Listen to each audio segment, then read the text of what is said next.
Today, we're here at the Navy Yard talking about meadows and meadow maintenance. Now, a lot of people, when they think of meadows, they think of these vast areas of land out in the country with rolling hills and stuff.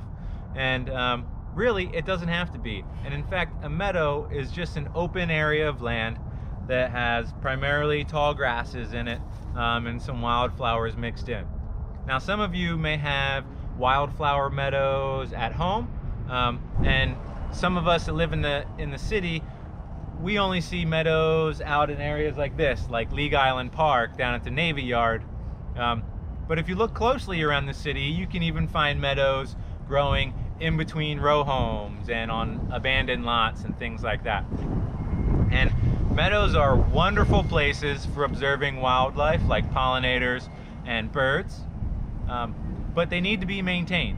And in fact, if you don't maintain a meadow, eventually it'll become a forest. It'll become covered with trees, and then those grasses and wildflowers will become shaded out, and it won't be a meadow anymore. So in order to prevent your meadow from becoming a forest, you're going to need to remove your saplings that are coming out of it. We here at PHS, we like to use this thing called a weed wrench, and it basically has these two clamps that kind of clamp together here and hold on to your sapling down at the base and give you extra leverage pulling it up. So what we're going to do is we're going to put our sapling right in between these two, kind of clamp it down, and then just wrench on it just like this, and that should loosen it up enough for me to pull this thing out of the ground, just like that. Next, you'll want to mow or cut back your meadow in the late winter or early spring. Now, if you have a sort of a large meadow area, you may want to look at renting a flail mower for the day. But with sort of a smaller area like we have here, a basic string trimmer is going to do the job.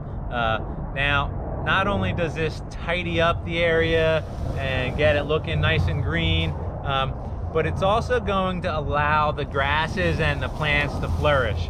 So you want to start from the top and work your way down the plant and stop at about 6 to 8 inches above the surface of the soil, basically where that crown is, where you see all the new growth shooting out. You don't want to disturb that. You're just kind of cutting off all the dead stuff, mulching it in, and that way it doesn't just sort of sit in like large clumps and shade out your other perennials and grasses that you want coming up.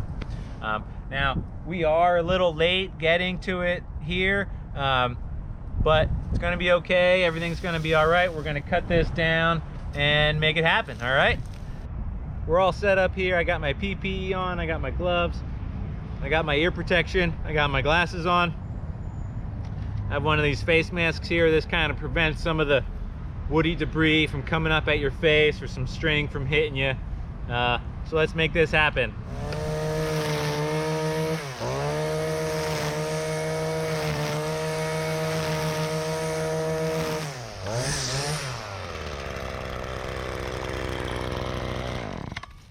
And it's just like that. You go throughout the meadow, kind of cutting your grasses down, cutting any of the herbaceous perennials that are still up, down.